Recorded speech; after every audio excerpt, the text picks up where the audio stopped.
Hello friends, आप सभी को नमस्कार। ये हमारी हेल्थ एंड वेल्थ सीरीज़ की पहली वीडियो है। इसमें हम स्पेशली आपकी हेल्थ से रिलेटेड कुछ टॉपिक्स पर चर्चा करेंगे इस पूरी सीरीज में। आगे भी इससे रिलेटेड बहुत सारे वीडियोज हम डालेंगे। तो आज हमारा टॉपिक है मेन बुखार। ये कॉमन शब्द है जो सभी ने सुना है और सभी इसके बारे में लगभग जानते भी हैं। तो सबसे पहले तो हम देखेंगे कि बुखार क्या है। बुखार एक जस्ट कॉमन कंडीशन है बॉडी की, जो कि किसी बीमारी की वजह से भी हो सकती है या फिर कभी कभी किसी और कारण की वजह से भी हो सकती है। तो एक वो अलग विषय है कि बुखार किस कारण से होता है या बुखार किस कारण से नहीं होता है। ठीक है, तो ये हम इस पे अगला वीडियो बनाएंगे। तो आज स्पेशली हम इसमें टारगेट कर रहे हैं 0 से और 6 साल तक के बच्चों को। तो अक्सर देखा होगा आपने कि बच्चों को नॉर्मली कभी सर्दी की वजह से, जुखाम की वजह से या फिर खांसी की वजह से भी बुखार आ जाता है ना। तो ये सब सिमिलर कंडीशन है, सर्दी, बुखार, खांसी, जुखाम, जो अक्सर बच्चों में देखने को मिलती है। ये सारी चीज़ें आज हम देखेंगे। तो यहाँ बुखार सीरीज में अगर हम देखें या फीवर सीरीज में हम इसमें देखें तो अक्सर जो पेरेंट्स होते हैं या माँ बाप होते हैं उनको ये शिकायत रहती है कि हमारे बच्चे को बुखार है और हम इसको क्या दें क्या नहीं दें, ये सारी चीज़ें। तो जैसा कि हमने पिछले वीडियो में भी बताया था पहले भी कि बुखार जब तक एक पर्टिकुलर एक रेंज में है तब तक ठीक है, लेकिन एक पर्टिकुलर रेंज से, जैसे कि बच्चों में हम देखें तो 99.5 डिग्री या फिर 100 डिग्री से ऊपर जा रहा है तो उसको हम बुखार की कैटेगरी में लेते हैं। ठीक है, अब बुखार की कैटेगरी में वो आ गया तो उसको कौन सी मेडिसिन दें, क्या क्या मेडिसिन उसको देनी चाहिए। तो सबसे कॉमन मेडिसिन है आज जैसे कि पैरासीटामोल। ठीक है, ये हम देते हैं और सभी इससे अवेयर है। पैरासीटामोल लगभग सभी ने ली भी होगी और सभी जानते भी हैं इसके बारे में। ठीक है, और जब भी आप डॉक्टर से कंसल्ट लेते हैं तो वो उसकी डोज भी बताता है। तो कभी बहुत सारे लोग इसमें कंफ्यूजन रहते हैं कि बुखार की जो दवाइयाँ होती है उनकी कितनी डोज हम लें, कितनी डोज नहीं लें, बच्चों को कितनी दें।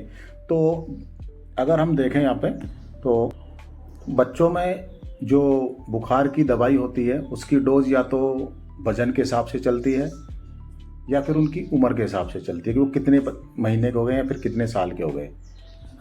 इस चीज़ पे ही आज हम फोकस करने वाले हैं। तो इसको थोड़ा सा ध्यान से समझ लेना, बच्चों में किस एज ग्रुप में कितनी डोज देनी है पैरासीटामोल की, और अगर वजन के हिसाब से देखें तो कितने किलो का बच्चा है उस हिसाब से उसकी हमें कितनी डोज देनी है।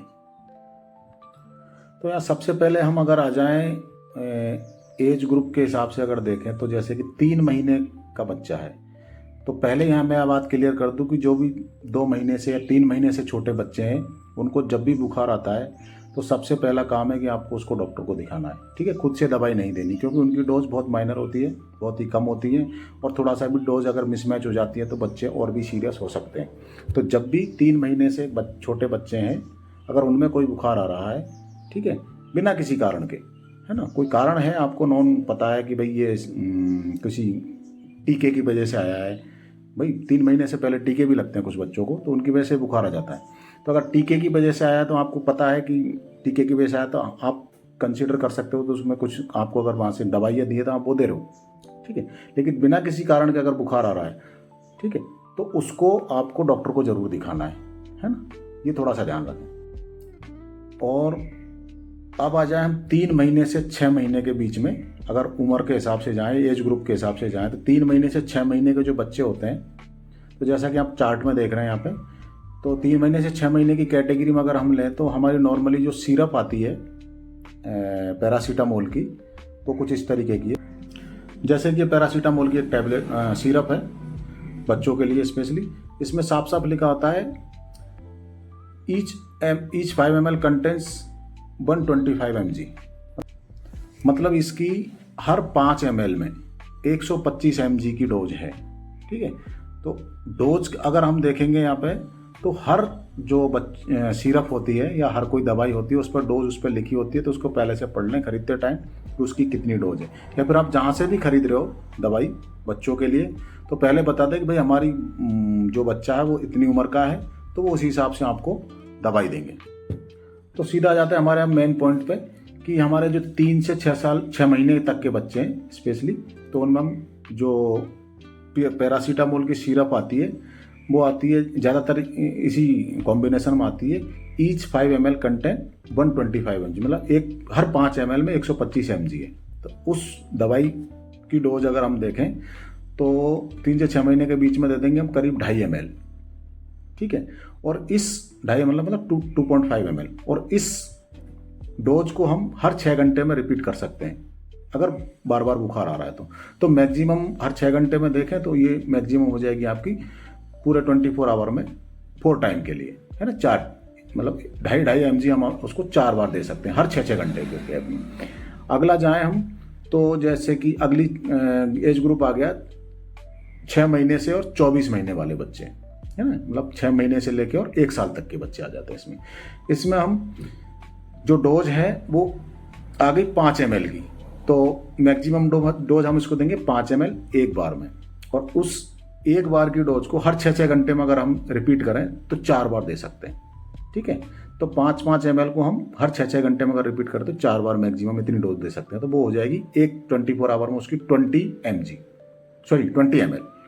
नेक्स्ट आ जाएगा आपका 2 से 4 साल के बच्चे। 2 से 4 साल के बच्चे हैं, उनमें हम मैक्सिमम जो एक बार की डोज रखते हैं 7.5 ml, और इस 7.5 ml को हम 4 बार तक रिपीट कर सकते हैं, ठीक है। और ये हो जाएगा 24 आवर में मैक्सिमम 4 टाइम। नेक्स्ट आ जाती हैं आपकी 4 से 8 साल तक के बच्चे। हमारे हालांकि हम 6 साल तक की फोकस करें, लेकिन यहाँ पर 8 साल है, कोई बात नहीं, ठीक है। तो 8 साल तक की अगर कैटेगरी देखें तो हम इसमें दे सकते हैं 8 से 10 ml, है ना। वो भी हम 24 आवर में 4 बार उसको रिपीट कर सकते हैं, मतलब हर 6 घंटे में दे सकते हैं। तो यहाँ पे थोड़ा सा ध्यान रखने वाली ये बात है कि हम बार बार रिपीट कर रहे हैं डोज को, जैसे कि हर 6 घंटे में, उसको बहुत से डॉक्टर 8 घंटे में भी बता सकते हैं।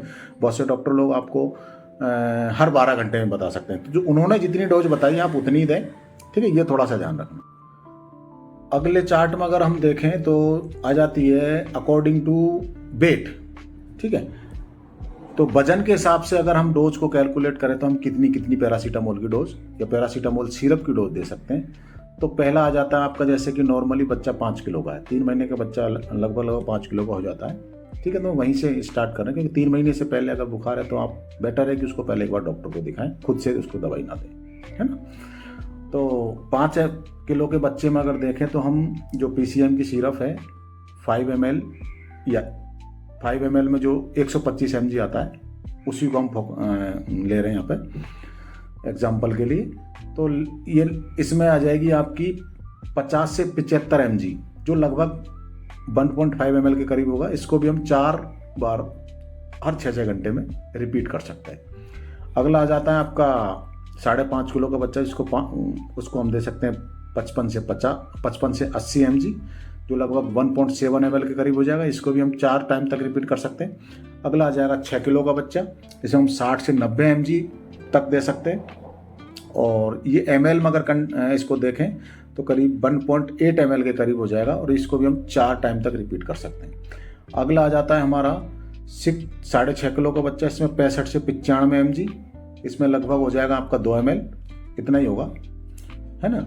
और इसको भी हम 4 टाइम तक रिपीट कर सकते हैं। अगला आ जाएगा 7 किलो का बच्चा है, तो 70 से 105 mg तक हम इसको दे सकते हैं, जो हो जाएगा लगभग 2.1 ml। इसको भी हम 4 टाइम तक रिपीट कर सकते हैं। अगला आ जाएगा आपका 7.5 किलो का अगर बच्चा है, तो उसमें 75 mg से लेके और 112 mg तक हम डोज दे सकते हैं, और वो लगभग होगी 2.3 ml, और इसको भी हम 4 टाइम तक रिपीट कर लेंगे। अगला आ जाएगा हमारा 8 किलो का बच्चा, ये हो जाएगी 80 से 120 mg, और ml में अगर देखें तो 2.4 ml आ जाएगा, और इसको भी हम 4 बार तक रिपीट कर सकते हैं। अगला आ जाता है हमारा 8.5 किलो का बच्चा अगर है, तो 85 से और 127 mg तक उसको डोज दे सकते हैं, जो लगभग हो जाएगी आपकी 2.6 ml। इसको भी हम 4 टाइम तक रिपीट कर सकते हैं बच्चे को। नेक्स्ट आ जाता है आपका 9 किलो का बच्चा, इसमें हम देखें तो 90 से 135 mg हम डोज दे सकते हैं, और ये लगभग हो जाती है आपकी 2.7 ml। इसको भी हम 4 टाइम तक रिपीट कर सकते हैं। नेक्स्ट है आपका 9.5 किलो का बच्चा, इसमें हम देखें तो 95 से 45 mg तक हम इसको डोज दे सकते हैं, जो हो जाएगी करीब 2.9 ml, इसको भी हम 4 टाइम तक रिपीट कर सकते हैं। अगला आ जाएगा हमारा, जैसे कि 10 किलो का बच्चा है, इसको हम 100 mg से 150 mg एक बार में दे सकते हैं, और ये लगभग हो जाएगी आपकी 3 ml, और इसको भी हम 4 टाइम तक रिपीट कर सकते हैं अगर उसको बार बार बुखार आ रहा है तो ये सारी चीज़ें थोड़ा सा ध्यान में रखें कि कितना किलो का बच्चा है, फिर कितनी उम्र वाला बच्चा है, कितने महीने वाला बच्चा है, तो उसको हम कितनी डोज दें। ये थोड़ा सा कंसंट्रेशन वाली बात है कि क्योंकि डोज अगर मिसमैच होगी, डोज कम दोगे तो उसका बुखार नहीं उतरेगा, आप एक डॉक्टर के पास दूसरे डॉक्टर के पास जाओगे, ठीक है, दूसरा डॉक्टर फिर उसको दूसरी दवाई देगा, फिर आप कंफ्यूज होंगे कि उसने ये दी थी, इसने ये दी थी। तो ये सारे कन्फ्यूजन थोड़े से दूर करने के लिए आज हम इस टॉपिक पर चर्चा कर रहे हैं। तो डोज का ध्यान में रखते हुए लास्ट में यही कहूँगा कि जो भी आप दवाई यूज कर रहे हैं वो हमेशा डॉक्टर के ने जो बताई है या डॉक्टर ने जो लिखी है वही यूज करें। अपने हिसाब से घर में कोई रखी हुई दवाई यूज ना करें, ठीक है। और जितनी डोज आपको बताई गई है आप उतनी डोज दें, ना तो उससे कम ना उससे ज़्यादा, क्योंकि ज़्यादा दोगे तो वो एक तरीके से जहर का काम करती है। ये वीडियो काफ़ी लंबी हो गई है, तो ज़्यादा टाइम ना लेते हुए अभी इतना कहूँगा लास्ट में कि जो हमारी जानकारी हमने दी है PCM डोज से रिलेटेड या पैरासीटामोल की जो दवाई है उससे संबंधित, तो अगर अच्छी लगी है तो आप वीडियो को लाइक करें, चैनल को सब्सक्राइब करें और बेल आइकन को जरूर प्रेस कर लें ताकि हम जब भी कोई नई वीडियो बनाएं आप तक पहुंचती रहे। Thank you.